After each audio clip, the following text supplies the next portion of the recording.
Life isn't perfect, and neither are we. Nope. But we know how to face our fears And have some fun. and talk about all the messiest things of life. Like the messiest things. Get connected to yourself, get connected to others, and get connected to the life right in front of you. This is The Connected Life with Justin and Abby. That's me. That's you. And you. Justin keeps pointing at me to start the podcast. But I'm ready. I'm ready for it. I was ready the first time. She said she wanted to start the podcast this time. I'm ready. So I tee you up, I get it ready, and you just stare off into oblivion. No, I was looking at my phone to check the quote to make sure it was accurate, but I was coming on the line. Coming on the line? I know. What are you, like 97? Okay. This is how I was going to start it. Ready? Okay. Give it like a 3, 2, 1 action. 3, 2, 1, go. It's going to take some getting used to, he said. That is the response that Justin gave after seeing my hair dyed. Oh, Oh, that's the quote you wanted to open that's up what you with? wanted to tell I thought it was everyone? going to be something profound about what we're about to talk about. Yeah. We're going to talk about your hair? No. Yeah. It's going to take some getting used to. And I think that's fair. No, I think it's hysterical. I love it, baby. I can't. You love change, and you love when I change my hair. So I'm not worried about it. But Yeah. I thought it was a very funny first remark. I also It's can't going to fake. take some getting used to. It really shoots the The confidence funny up. thing is, I just went brunette, and like when I went pink, you had the exact same reaction. No, when you went pink, I was definitely You like, had a meltdown. I had a friggin' meltdown. Oh, you did? Yeah. Yeah. Wait, what? I Her have never heard face about was this. all red as well. I got my and she just got her eyebrows eyebrows and I'm waxed. allergic to wax.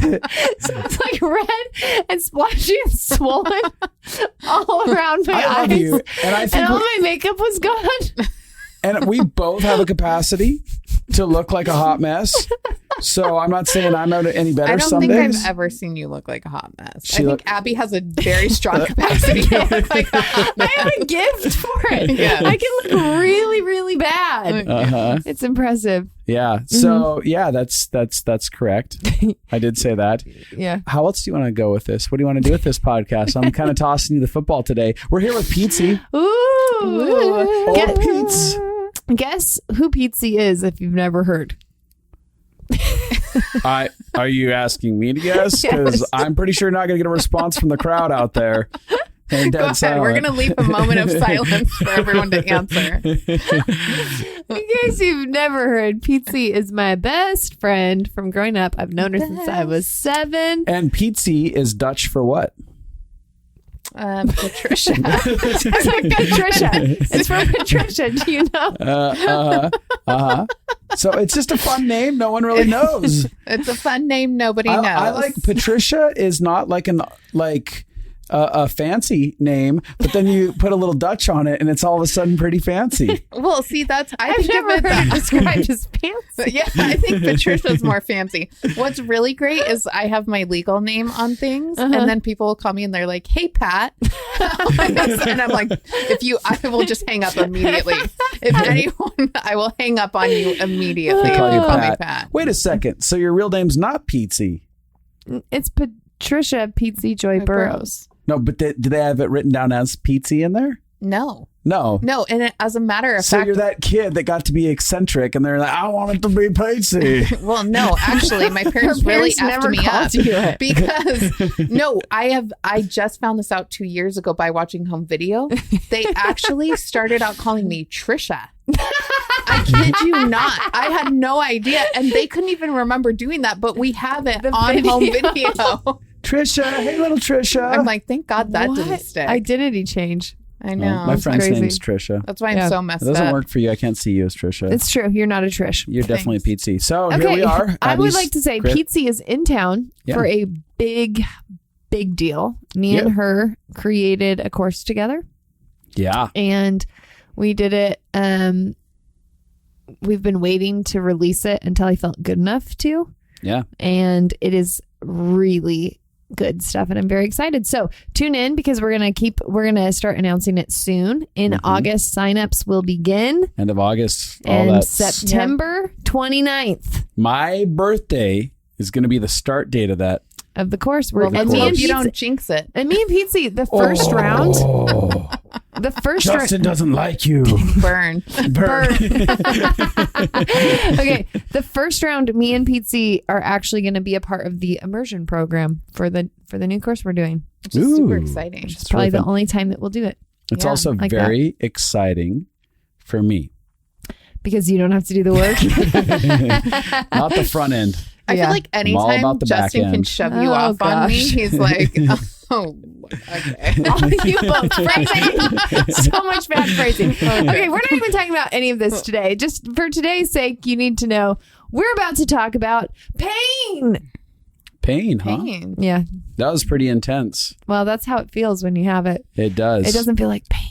It feels like pain. What kind of pain are we going to talk about today? Church pain. Ooh, church pain. Church pain. So all you listeners that weren't part of church. No, they should listen, because if you ever think you're going to go to church. You may want to listen. Oh, you were.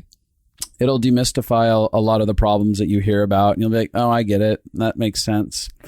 For those of you who were part of the institution at some point and maybe thought you believed in God and then threw it all out after, maybe this will help you. Yeah. Yeah. I think it'll help. Okay.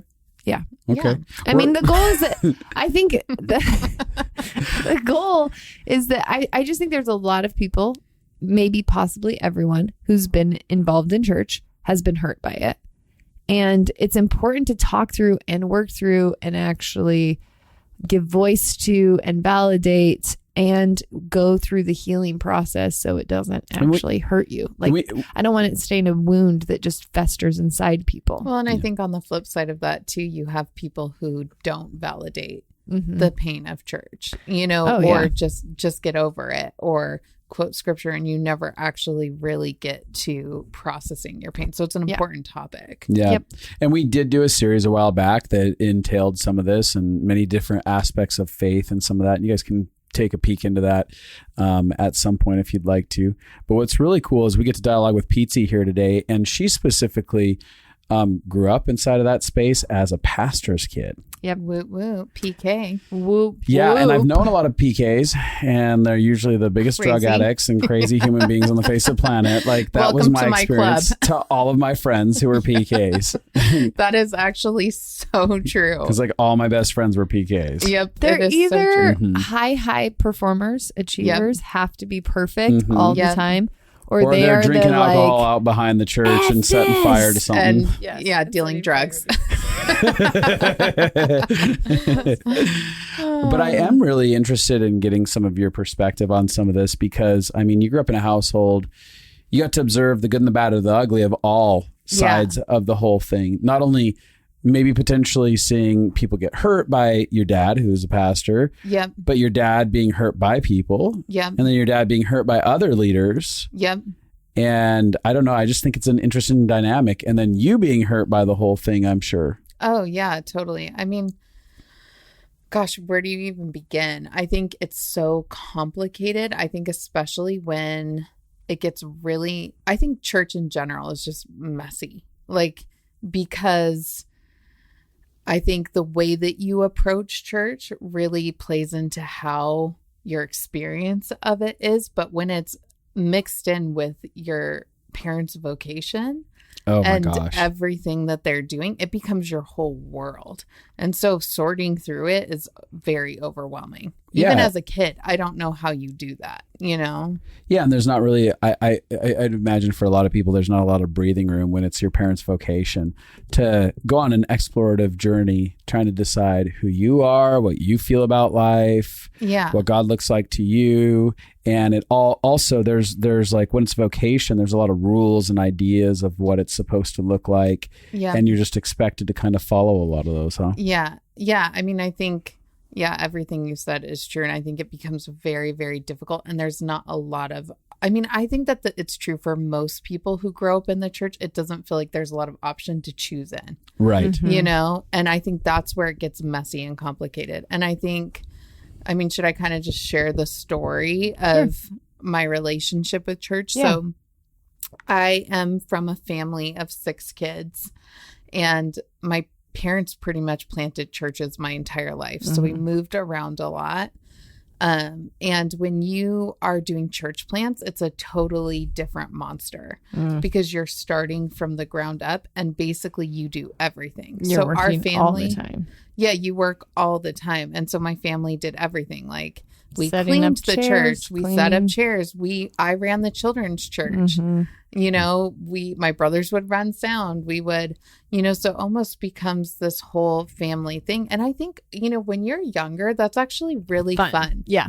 It is. It's You're really a part fun. of something. You're a part of something, and it's fun to be with your parents. And there's something really, I don't know, kids just actually, I think kids in their nature are very compassionate beings who love being with their parents. They love helping their parents.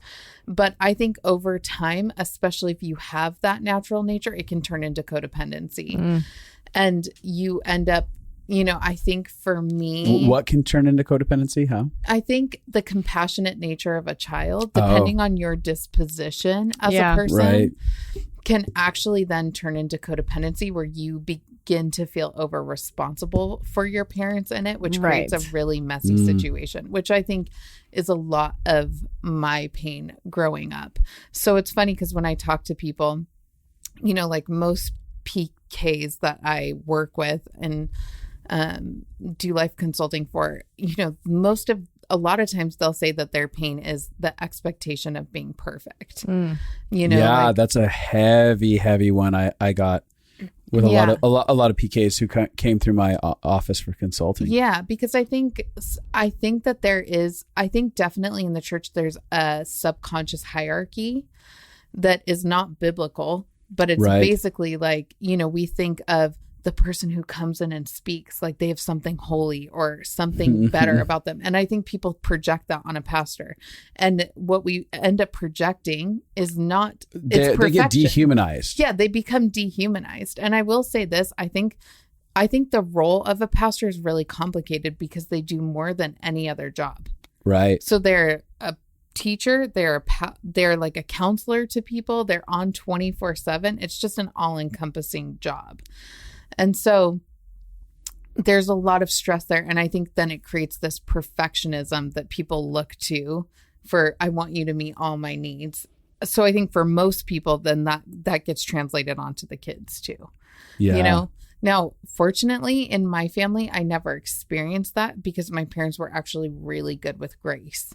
So I would say for us, like messing up, like anytime that we would do something that was quote unquote like a bad thing to do, we were met with a lot of grace. Oh, that's super cool. Yeah, which is pretty amazing. But I would say that my main pain came from watching my parents in the church and feeling the weight and the pain of seeing what that does to you. Watching it slowly chisel away at their soul, the way that they were engaging the institution. Yeah, exactly. And so, you know, I think, of course, we're planting churches. My parents have there's no money, you know, and, you know, I mean, definitely there's always people out there that are taking large sums that they shouldn't, but it feels like there's two extremisms that exist. There's either leadership out there that's just really utilizing everything that they have to their advantage. Yep. And then there's another side that it feels like they're really just like laying down their lives and living from paycheck to paycheck, kind of scrimping by, surviving, trying to give their life away to people. Oh yeah. And that's exactly, you know, my family was the latter. And my dad has a really high, you know, like integrity. I don't want, you know, probably way to his detriment, but you know, so we were constantly, I mean, a lot of times my parents were working side jobs, right? You know, and I think when it got the hardest and was when I was a teenager and they were both working full time and doing the church. And I think for me, it created this pain of watching people in the church pull on them constantly, being constantly pulled on. And then as well as when usually churches are tied to a bigger organization. Yeah. And so large then institutions that you're answering to for. It's almost like corporate. And it really is, isn't it? In a lot of ways. And the structure that they were in felt a lot like corporate. Yeah. And so, then you have bosses above them who are constantly putting pressure, like, hey, your numbers need to get up. Finances need to be up. Like, there's definitely stats that they are trying to help you achieve. Yeah, exactly. There's stats that they're trying to help you achieve, which I have my own feelings about. And part of it, I want to say, because the way I said it sounded very cold and calloused, like against them. But half the reason they want stats is, so it's a sustainable for you and your people. It's not like just for the sake of. Totally. I mean, there's like, if you have a building, you have to pay for all, there's just a lot of things that go into it. Yeah. But there are big numbers games inside of the institution, and people feel really good about And I will say this particular denomination, if you will, was very focused on that. So there was a lot of pressure that my parents were feeling above them, but then also a lot of pressure of people below them that were constantly pulling on them. Yeah. And I think a lot of my resentment came. Kind of feels like an MLM, doesn't it? It kind of does. Seriously. Oh my gosh. Wow. Okay. I got to process that one. I have my own feelings about MLMs. I don't think they are good or bad. I think there's good and bad to both. I agree. 100%. All of it. But I love all you rich moms. Yeah, totally. Sell your oils.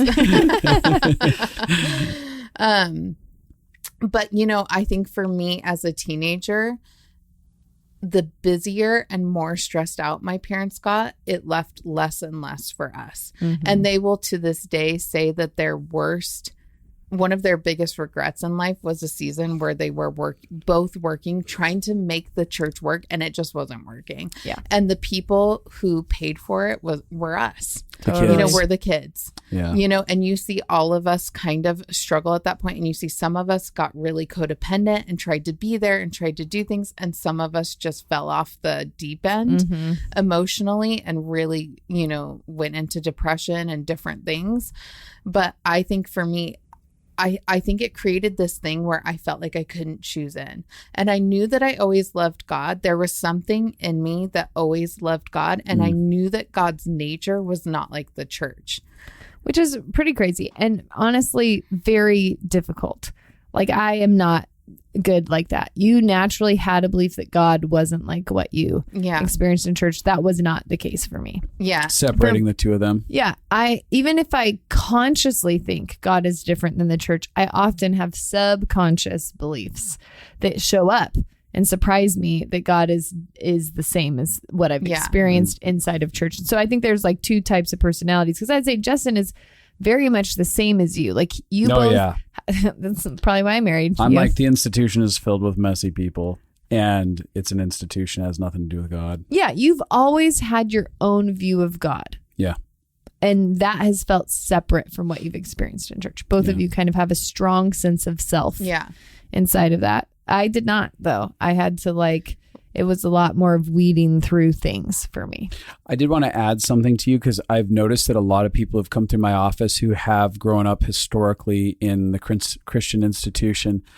Whether they're PKs or not, they've felt like they've fallen by the wayside for some bigger mission because of the way that the broken theological structure of what how they think like you're supposed to serve God, like their observations of the working out of that ends up being like, sacrifice your kids and your spouses all together, and just make sure you for the sake of God. And for the sake of some program that you've now invested in, whether you're a pastor or someone else. I think what's interesting is I think, all of us are in our 30s, and our generation growing up, everything was like, if you love God, you'll be in full-time ministry. Right. Totally. That was the message that was sent massively to our generation. That was the highest thing. Like, if you truly love God, you'll be in full-time ministry. You'll give your all for God.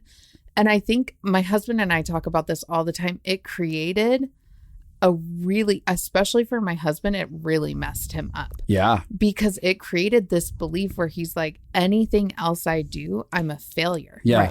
Right. Unless all I'm worthless. doing this. And actually, I had that belief inside of me. So when I met my husband, I was like, hey, just so you know, I will always view it as God. I like drew this line where I'm like, God will be at the top, then ministry in the church, and then my family. No, I told him that. You did? I 100% Oh, you were told 19, him that. weren't you? I was 21, I was like something like 20. that? Yeah, I was 20. 21. I was a baby. Yeah. I didn't know anything. Yeah, Right. so true.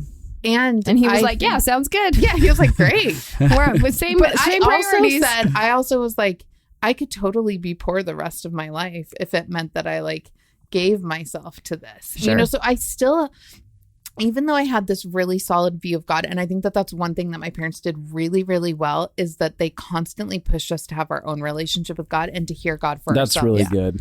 You know, so even like I remember like when I was 13 buying a CD that had swear words on it, and my dad said, like, you can go pray and see what you feel like God's saying about what you should listen to. I can tell you my opinion, but that's for you to decide. That's love really that. cool. That's really cool. That's So- rare that pastors and Yeah. fathers in that arena would do Yep, something like it that. is really rare, and I'm really fortunate. And I think that set me up really well in terms of what has sustained my relationship with God out within my pain with the church.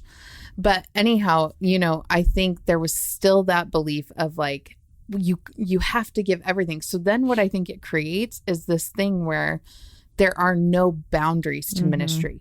There's absolutely no boundaries. Abandon yourself over and over and over and over and over and over and over again. And abandon the people you love the most. Yeah.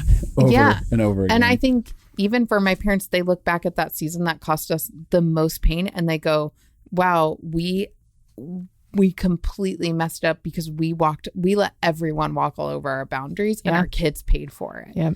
You know? And so I think one of my biggest pains. It's very confusing as a kid to be told that the reason you don't have is because God wants your parents to not take care of you. Mm-hmm. You know what I mean? Like, you don't get your parents because God wants them to help other people. Yeah, the message is the message you up, then hardcore. makes you think like, oh, God doesn't think my needs matter. And as God much doesn't as care everyone about else. me. God cares about everyone else more than me. God, like that. Well, and then when it doesn't feel good, it creates a lot of confusion and chaos internally for you. Right. Because you're like, wait, something doesn't feel right, but this is right. And I need to just be a good soldier and do what I can and push through, which is what I tried to do. But it created a kid who was very angry and very shut down. Yeah. You know, I mean, very, very shut down and deep depression. It's really cult-like thinking, isn't it? I mean, it really is. In general, that theological approach to God, the creator, is very cult-like thinking, where no one and nothing else matters except for the mission in front of you. And everyone has to fall in line and let go of any sort of personality or needs or wants or any of it. Well, and I will say a lot of churches do that because a lot of pastors have a huge rejection button because being a pastor, also they get rejected over and over it's and over because again. being a pastor, you get rejected and you get blamed for a lot of things. Everything. Yeah. So then if you have childhood wounding that you've never worked through, and most pastors carry some form of rejection. Well, most pastors, people do. Yeah. Yeah. People. What happens is that you go into control. Because if you Totally. can control people, then you don't have to experience the pain over and over again. But where it gets messy is you make it spiritual. Yes. You know, and Right. it just gets massively messy. Luckily, my parents never did that with people. Yeah, they're not controlling. They're not controlling. They're not. That's really cool. Which about is them. really cool. Now, I have been a part of churches that have been controlling, and I've been under leaders that were massively cult-like You've and actually, controlling. yes, you've had several. It is really interesting, and it's very. One of the things that blows my mind is the minute the God card gets pulled. This is what It's the God trump would card. want, and it's a trump card. You're It's like the trump card. The Almighty Being of the universe wants me to do exactly what you want me to do. Yeah.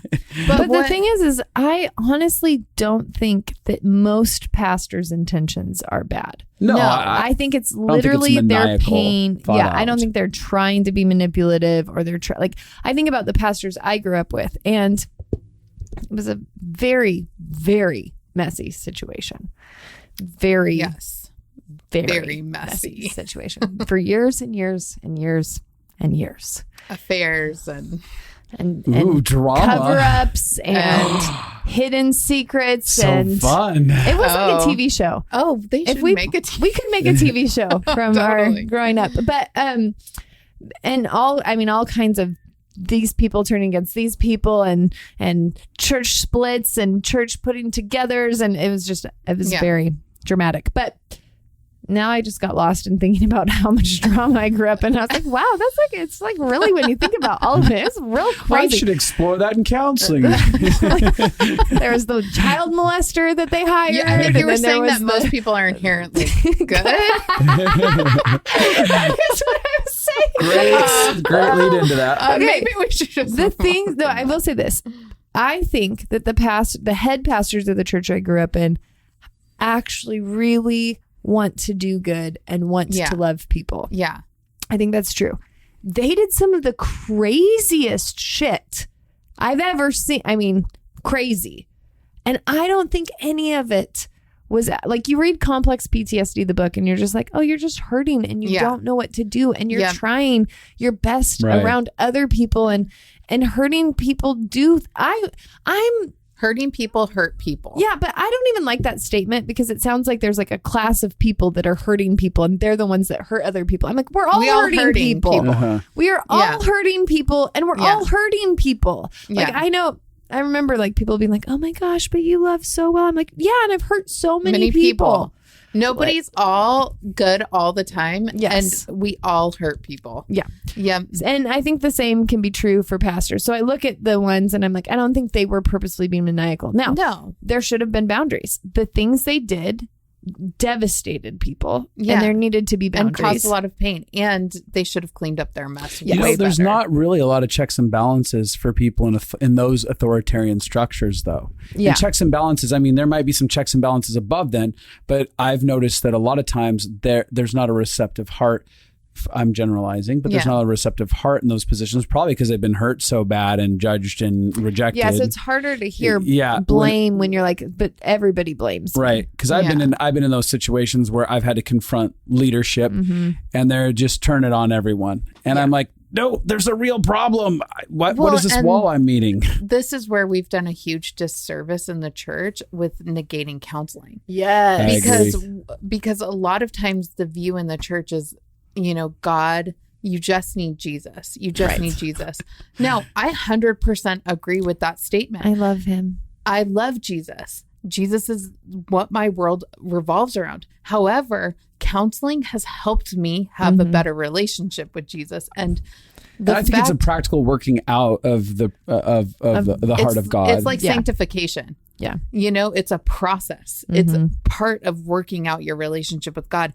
And what I know we all wish is if people in the institution had counseling, what would it look like? Yeah, what would it look like? Profoundly different. It would be profoundly different. What would it? Because if you knew what your pain and your triggers were, if you knew what your triggers were, if you know a pastor, get them ready for this course me and Pietze are doing. Oh my gosh, it changed the world. It's going to change the world. That's my dream. That is my dream. Because I'm like, if you could recognize your triggers when something happens, you would recognize, here's my childhood pain showing up. Yeah. Now, how do I work through that and get back to love? And then how do I see them and keep my relationship circuits on towards them? Yeah. And not get lost in my own stuff. Not get lost in my own stuff. And that still doesn't mean you can't set a boundary or you can't have a hard conversation. But it completely, most of the pain caused in church is caused by people's inherent childhood pain that shows up. Yeah. I keep thinking about someone who had been in my life, a leader who was just a wrecking ball in everything that he did. And I think about his journey and I'm like, yeah, if he would have had access to or a culture that was normalized,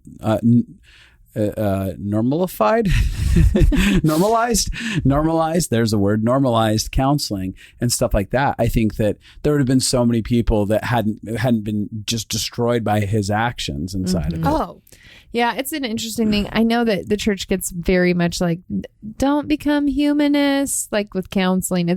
There's a weird thing against Yeah, counseling. super And weird I don't think you thing. should make anything your God. I think people make counseling their God. Oh, totally. I think people make inner healing their God. I think people make TV shows their God. Like, I think people make their positions in church their God. absolutely. I think Totally. that people make church their God. Yes. Yeah. You know, I think anything can become your God. Yeah.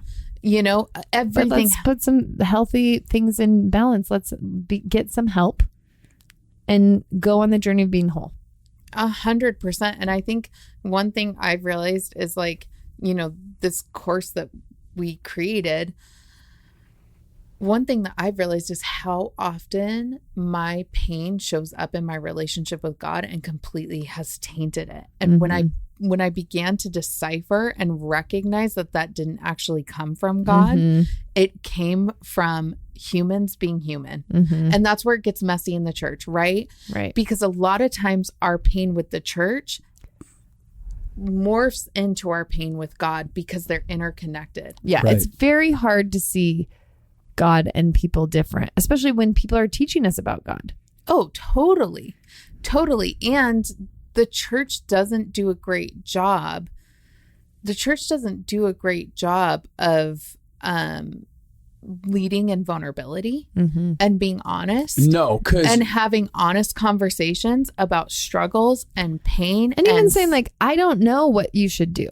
Like, I think about pastors, and I remember man, being yeah. in a meeting with pastors, and I was like, I wish you would just tell me you don't know.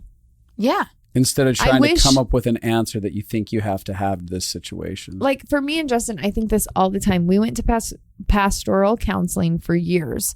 If we would have had one person that knew about PTSD, it Yeah. would have changed our marriage. Yeah. Oh, If totally. one person would have said, you know what, I don't know what to do for this. Why don't you see somebody who's spent a long time working in this Yeah. place? Or like just that ability. I'm sorry, also vulnerability. But I was thinking that Yeah. pastors are always acting like they know everything. Yeah, totally. I don't, Rather than even saying, as like a consultant, I tell people all the time, I don't know how to deal with that. I find somebody who's a specialist in that area. Totally. Well, and I think even too, because now I speak in our church, which is so funny, but anytime that I go up to speak, I actually share something vulnerable of where I messed up. Yeah. So even the last time I spoke, I was like, I'm going to be really honest. I got into a huge fight with my husband yesterday, and Yes. everything in me, my shame is speaking that I shouldn't stand in front of you because Right. I want to disqualify myself. But that's I'm not qualified. I'm qualified because I'm human and I'm loved Yeah. Yeah. by an unconditional God. I'm not Yes. qualified because I'm perfect. I love that. You know, and because I think, and I think I actually really took a note from you guys, because I've seen both of you guys speak and you lead from vulnerability. And what it creates is people, when you guys share your stuff and vulnerability, people go, oh my gosh, I have felt permission. the same. I have permission to be a human. I have permission to be a human. I'm not deeply flawed. And what happens in the church is we create this perfectionism and this performance. And I can't tell you, so many of my clients who have deconstructed their faith, they're not this is the lie with the church right now. Yeah. They are upset at this whole generation leaving the church and deconstructing their faith. You know what they're deconstructing? Exactly. Is the perfectionism. Yep. That is not from God. That is not Yes. the church.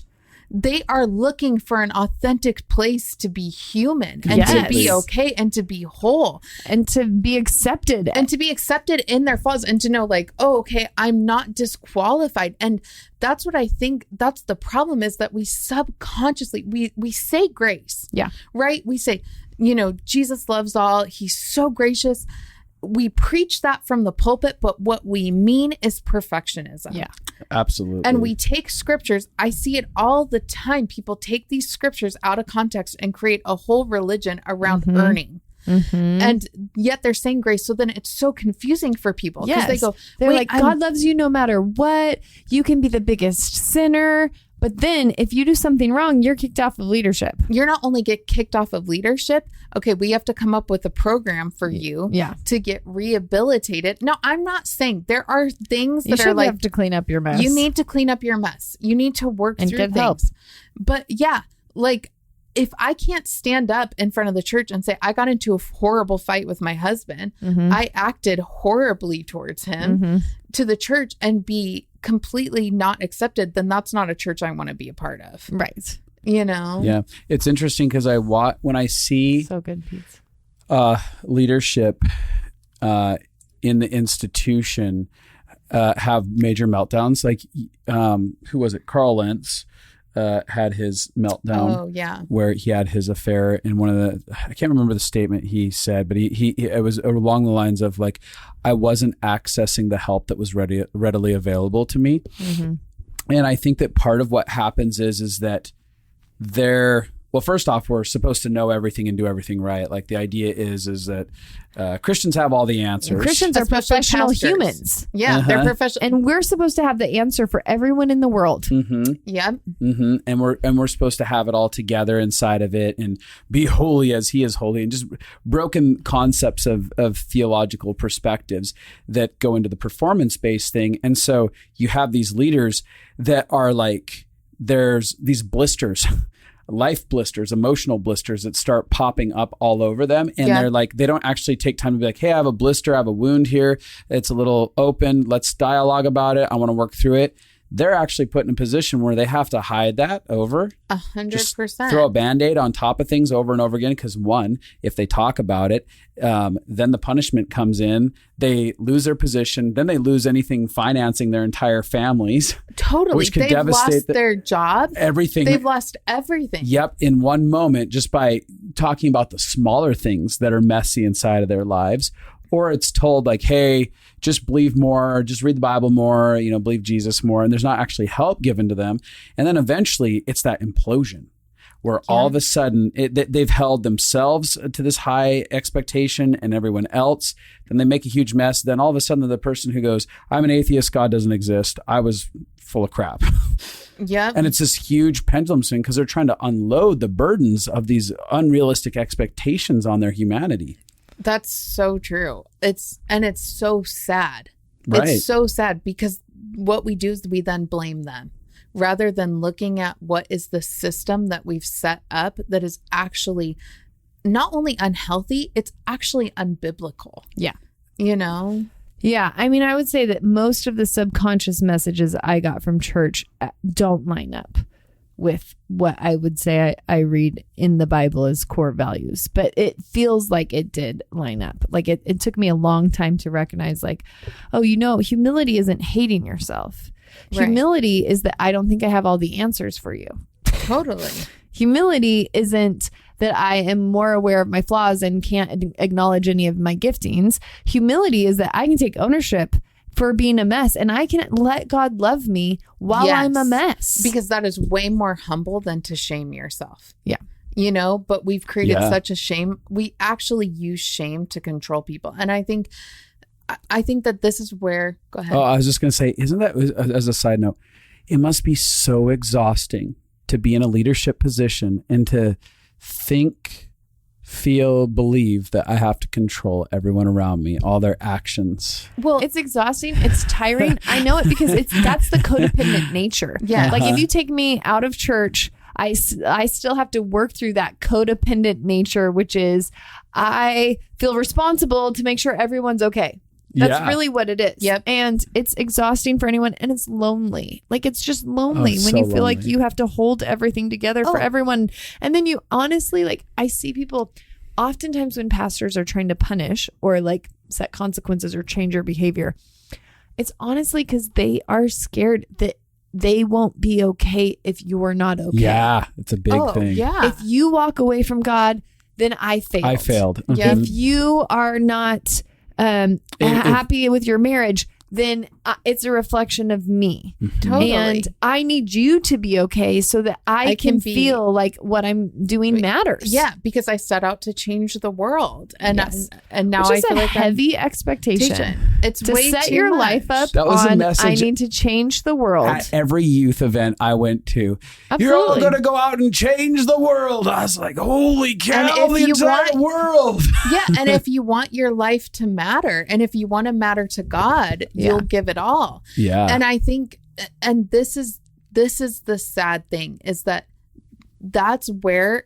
the church ends up going wrong because we set the institution. Justin wants to clear. I do want to clarify, and I've said this before, I think in past podcasts, there's a difference between the church and the institution. The church is the people that make up, that are all relating and loving one another, that I think ascribe to connection with their creator. And then there's the institution, which is these big programs we build and we call it God. Yeah, totally. Well, and so if we're using the institution, which I think is important to differentiate, right? The problem is that then we get into sin, what I call sin management. And sin management. Yeah. Are you a manager of sin? We should actually call pastors that. That's sin what managers. They are. That's what manager of sin development in humans. Yeah. Well, that's what happens is that, hey, if we can control your behavior, then we feel successful. Then we feel successful and we feel okay. So you have someone who comes to you. Well, first of all, I think most churches don't actually. Wait, I just want to really quick, as we're talking about this, identify with that, because I like to make sure that when I talk about people, it's not they're like this. I like to include and I'm like, yeah, I am this exact same way. It's not a sin management, but it's like that thing of codependency that I want you to be okay so that I can be okay. Oh, totally. And I think I'm just saying it's not just pastors. That thing is inside all of us that think that if we can get external things to work out, then we can be okay internally. Yeah, totally. And I think it's a generational thing that it's been passed. Okay, like if we just kind of, smooth it over, then we'll be okay. But what happens is that it's like, first of all, I think most churches don't really have honest conversations, for instance, about porn. Really saying like, hey, how are you doing? This is a real thing that almost everybody encounters in especially their life. Nowadays. Yeah. Especially nowadays, but then when you have someone, rather than saying, okay, what's going on in your heart? What's happening? And dealing with the heart issue, we just say, okay, well, read your Bible more and stop looking at porn. Get an accountability partner, and the problem is that what it ends up doing is that you just get into trying to control the behavior and the heart issue never gets fixed. And so even if the person can control the porn, or if they get the porn under control, the heart issue isn't fixed. So then they'll go to a different addiction, totally. And that's where it just kind of is like whack-a-mole, where the sin pops up, you just knock it down. Then it pops up over here, knock it down, and they're not trying to do that. Nobody's setting out to do that. It's just that that's what then can create this performance mentality. When I hear you talking about it, specifically for pastors, there's this one side of me that's like, got such a deep compassion. I'm like, oh, I would feel so trapped being in their shoes. Oh my gosh. I know. So paralyzed.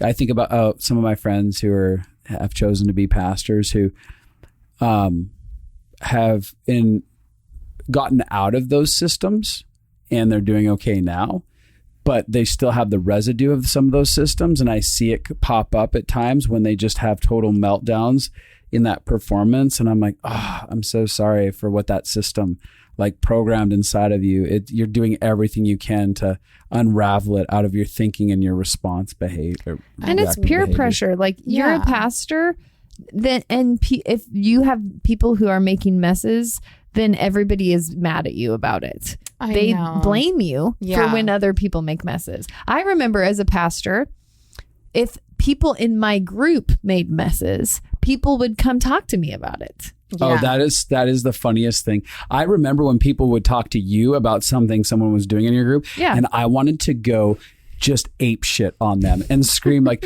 what is it any of your business? They're full-blown adults. You're such an eight.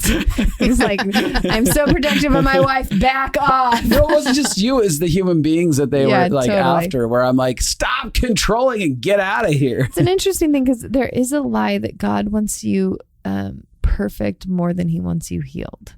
Right. And so it becomes this thing where like the goal is that people aren't making messes. And in my groups, I wanted them, I cared way more that they were honest about their messes. And it's how I've lived my life. And I just want to say this. I don't know that it's better. I don't know that it's like a better version. Like I think every way that we choose to try to show up to look like God has some flaw in it. Yeah. Like, because we're all human. So I'm like, the ways that I tried to show up probably also can hurt people. But I just remember being like, I just want to know about the mess. I have several people in my life where they make decisions all the time that I disagree with.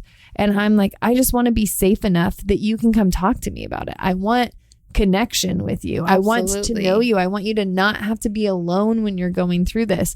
And I want to do that without the agenda. Because when I used to be, I was taught to have an agenda that is love. And that's what I'm saying. There's brainwashing no matter what church you're a part of. And it kind of is annoying now. Everybody's like, this was a cult and this was a cult. And I'm like, they're all cults a little bit.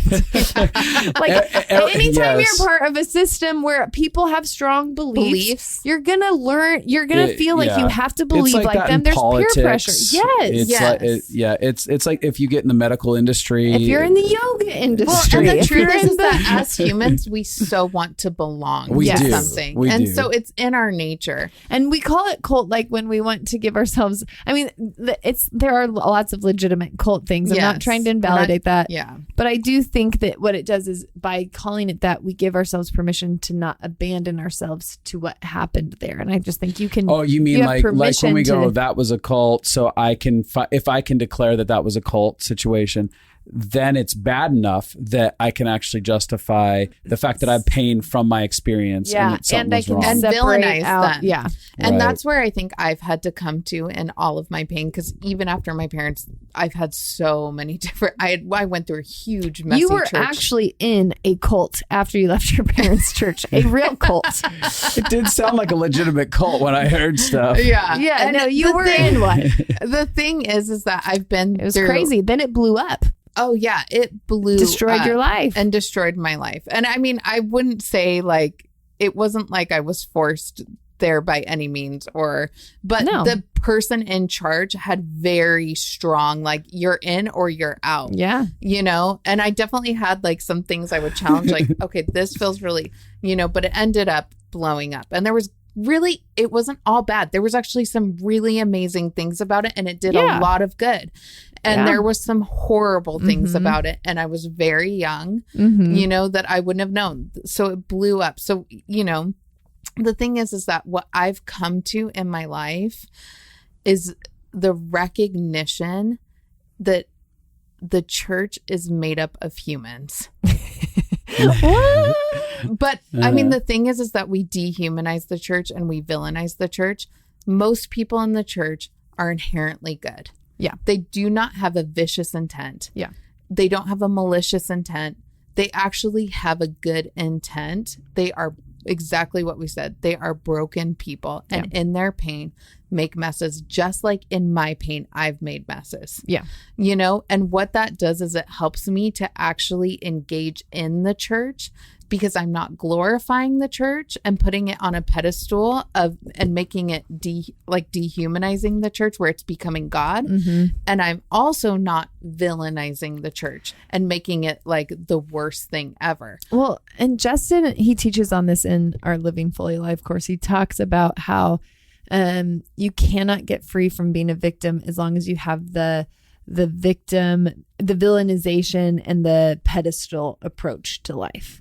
Like as long as you're going to put things on a pedestal, or you're going to put things on like a detriment, like they're the villain. Yeah. Either way, it's going to cause you pain. And the church is not meant to be the end all be all. It's not meant to be. There can't be a villain and a hero. Of the story. Thank you. You're much better at articulating your own truth. Here's your hero and here's your villain. And because humanity is messy across the board, you're always going to end up making a mess somewhere. And if you're saying this person's or this situation's a villain and this over here is a hero, eventually this hero is going to fail you, whatever this institution is that you've joined or people group, they're going to fail you, and they're going to be a villain, or you're going to become the villain. And it's just like, we have to get rid of all that altogether for us to even get rid of that altogether for us to find healing. I watched this happen. People will leave one church that was really painful. And then they'll go to another church and they'll decide that church is now on a pedestal. And it's very much like what people do in dating. They'll date one a-hole and then they'll date somebody new. And in the first month, they'll be like, this person isn't anything like that. Yeah. And they put them on a pedestal and they're like, they're perfect and amazing. And then when they realize that they're just a human again, they realize this is just another church that also has problems. They become so disillusioned and disheartened from the idea that there could be a church that is healthy. And I was talking to my best friend who runs a huge... Excuse me? I was just about to interrupt. Excuse me? What the hell? Sorry. I sitting right in front of you. Okay. I was talking to one of my other best friends. Pietze is my all-time best friend forever, ever, ever, ever. She's the sister status and she wins every prize ever. I got her best friend sweatshirts. Oh, we did get sweatshirts. She's the bestest friend. Okay, I have another close friend, we will call her. Oh, now she's going to feel hurt about this too. She won't. She'll be fine. It's accurate. She has better self-esteem than I do. So I was talking to her about it. She leads this huge ministry school and I'm, and we're processing the pain that we see in different areas. And I was like, hey, I actually can't figure out, like, if I led a church, I couldn't figure out a way to do it healthy. Totally. Because you need like 20 different core values to make something balanced. Totally. And then if you have that many core values, people aren't good at any of them. And so like, really, you can have a church that is good at community, or you can have a church that is good at outreach or worship. It's very hard to have one that is good at inner healing and counseling and getting outside of yourself and serving and taking care of the poor and like all of it. It's very hard. And I'm not saying it's impossible. I'm just saying I don't believe that I could lead one better. Yes. As a side note, I think that all the institutions have a different expression of God's nature that is coming out. So you'll get someone like Joel Osteen where people will clown on him for being so happy. I'm like, no, actually, he's expressing the joyous nature of God. That's really a necessary portion of it to be expressed. As a main heart message. Yeah, Joel's like a good balance for like if you listen to messages from me, because if you listen to messages from me, you're gonna like cry and feel all the pain that you've shut down for years, and then you need to go to Joel and be like, crying all the time with the stumbles over here. Yeah, no, yeah, and I'm just kidding. I don't talk about how hard life is. I'm just saying pain might. But that's where you see, even in the context of the church, where we start to villainize other portions of the church rather than being like, no, there's good there. And there's probably some things that are off, but there's good there. And that's where we have to get out of that thinking, whether you're in the institution or not. Yes. Yeah. I think what you'll end up doing is, like, I love the idea of because church is the relational people, us hanging out, having a relationship. But even inside of a non-institutionalized experience, you might have 15 friends that are just loving each other, and you're going to have the same message. You may not have the structure, the institutionalized structure, but you're still going to have all the pain, and you're going to have to navigate the relational experience. Core values that the group believes in, and you're going to feel like you don't belong if you have a feeling that goes outside of those core values. It just happens. Yeah. It's a natural part of and I wish more people were talking about this, that it's a natural part of the belonging process more than it being just it's not just a church process. It's a survival instinct. I want to belong, so let's create rules. If we all follow the same rules, we all get to feel like we belong. We all get to feel like we matter. And I look at this and I laugh because I'm like, this is why I love the Bible. Because I read the Bible and I'm like, all of these people are so effed up. Oh, yeah. All of them are so screwed up.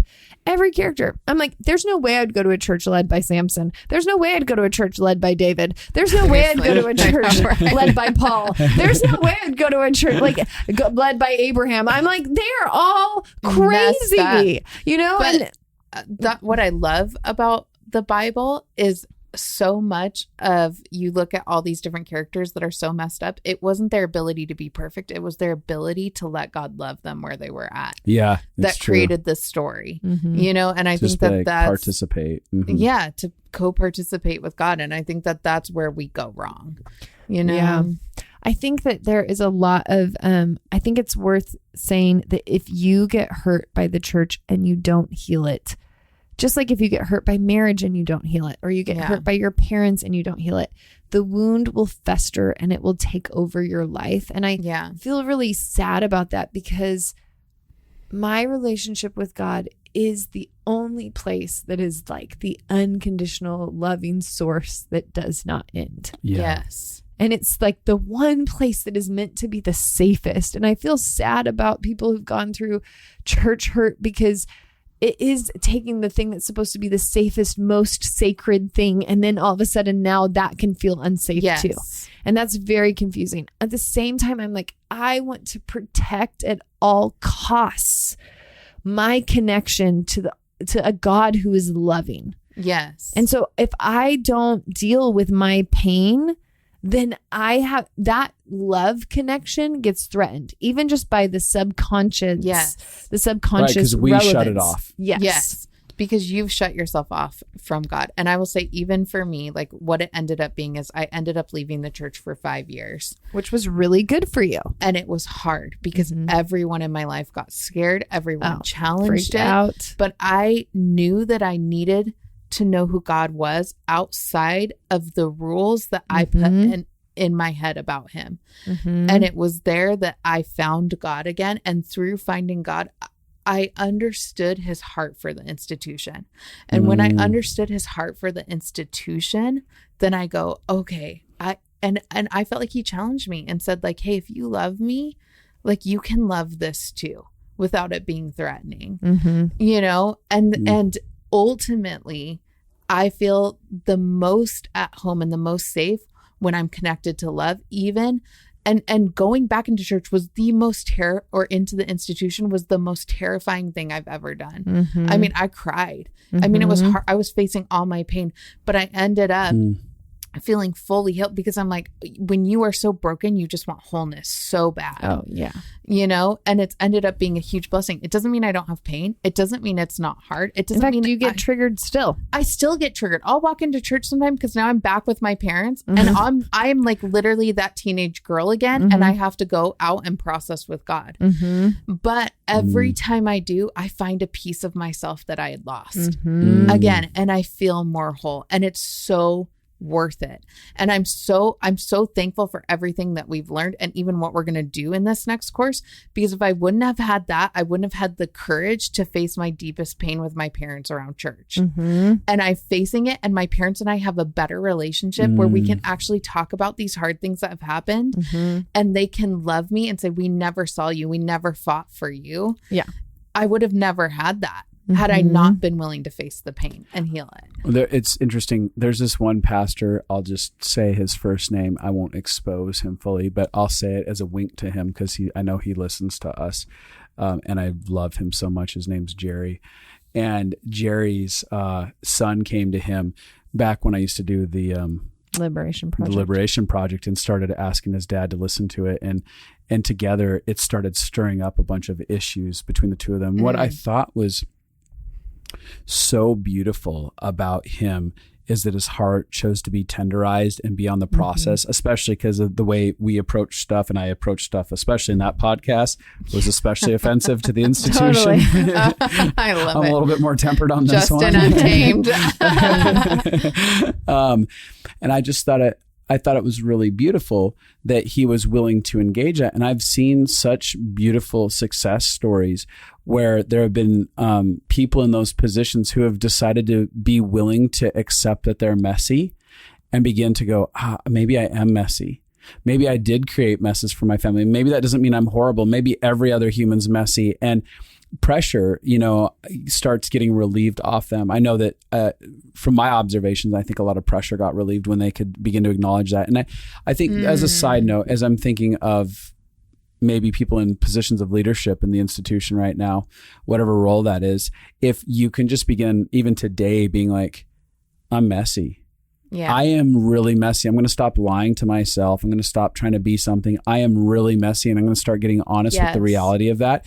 There's this relief that hits you. And then there's this process of where you can begin to bond with people and even with your family and rebuild these relationships inside of your family structures. I know there's a lot of pastors I've talked to who are like, I feel really hopeless because my whole family's fallen apart after what I've done. And I'm like, it just starts with the humble, the humble hand that's extended that says, hey kiddo, I was really, really, really messy, and I still am really messy, and we're all really messy, and I'm really sorry if any of my mess held a standard for you to not have one whatsoever. Yes. And it can be the beginnings of restoration real easily. Yeah, that's so good. Yeah, I think actually we'll maybe do another podcast for you guys listening and actually get to hear your story of the 5-year journey of coming out of church and finding God outside of that. We kind of went on that together. We both quit going to church. We did at the same time. It saved my relationship with God. Mine too. That's where I found God. It transformed me. Yeah. And it was so good for me. I thought I would never go back to church. Just being honest. I was like, This is the best. God is awesome outside of this institution.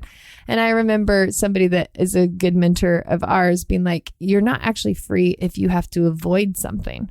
Right. Like you're actually only free. You're still in bondage to church if you can't be in it. Totally. Like he's like, you should be able to be in it or be out of it. Yeah. That means you're not enslaved. If you have to be in it, you're enslaved to it. Yep. If you have to be out of it, you're enslaved to it. Yep. Freedom is you can be in it or out of it, and the system isn't what holds you captive anymore. Yeah. And I loved that so much, and it took me a while. So I think it'd be good to kind of tell our stories and our journeys for that. So if this episode hits you, we have more coming. Go ahead and subscribe so that you'll know when that shows up. And we have a course coming out. Keep listening. We'll give you all of the information and details that you will need for that. And I just want to give people permission. I was thinking about, I tell this to my consultants all the time. I was like, if you could actually just have permission to be where you're at and be loved right now.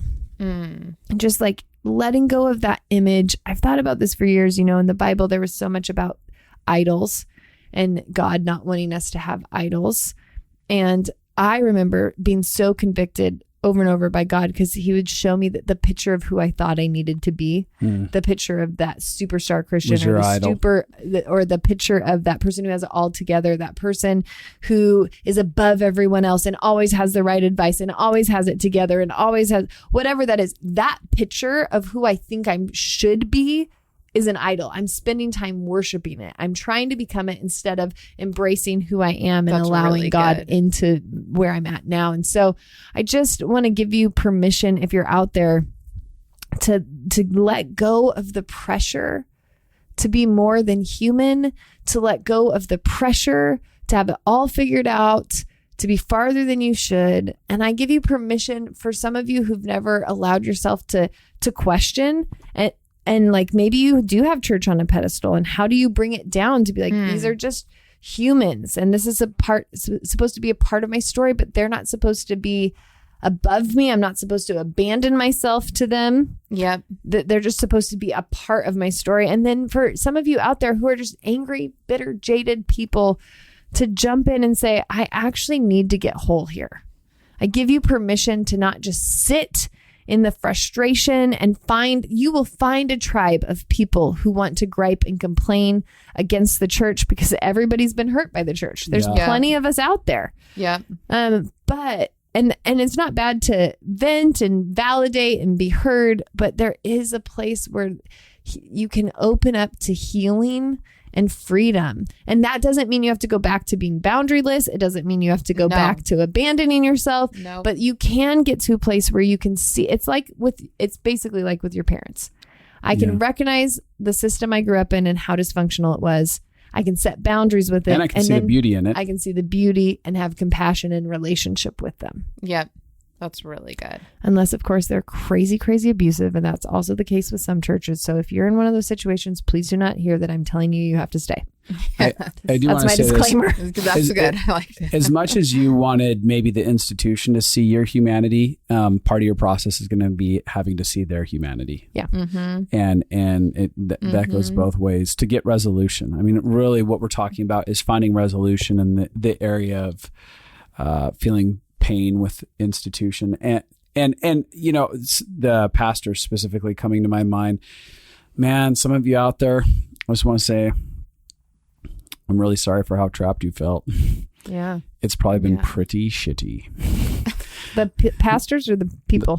Being a pastor. Oh, yeah. Oh, yeah. Being trapped inside of that. And I really hope for some of you that have listened. So much pressure. That you let the pressure off of yourself and you begin the process of being like, I'm messy. I'm going to lower the stakes on how, as a side note, the more a leader just says, I am really messy. Here's my mess. I'm leading with vulnerability. Grace is flooded towards them from other people. Because all of a sudden people are like, oh, we're not holding that standard anymore of perfectionism and we're all messy. Really?